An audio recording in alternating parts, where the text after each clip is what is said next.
ભરૂચના અંકલેશ્વરથી સુરતના ઓલપાડને જોડતા વડોલી વાંક નજીકની કીમ નદી પરનો બ્રિજ જર્જરિત હાલતમાં બન્યો છે.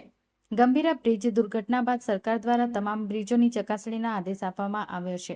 ત્યારે આવતીકાલે માર્ગ અને મકાન વિભાગ દ્વારા બ્રિજનું લોડ ટેસ્ટિંગ કરવામાં આવશે.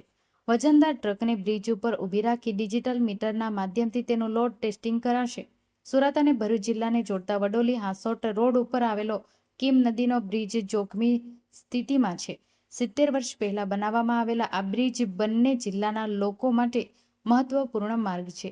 બ્રિજની હાલત ચકાસતા ચિંતાજનક સ્થિતિ સામે આવી છે.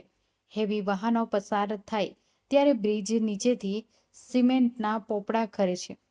પિલ્લરોમાં તિરાડ દેખાય છે અને લોખંડના સળિયા બહાર નીકળ્યા આવ્યા છે. આ બ્રિજનો ઉપયોગ સુરતના ઓલપાડ અને ભરૂચના હાંસોટ તાલુકાના ગ્રામજનો કરે છે. નેશનલ હાઈવે 48 પર ટ્રાફિક જામ થાય ત્યારે મોટા વાહનો પણ આ માર્ગનો ઉપયોગ કરે છે.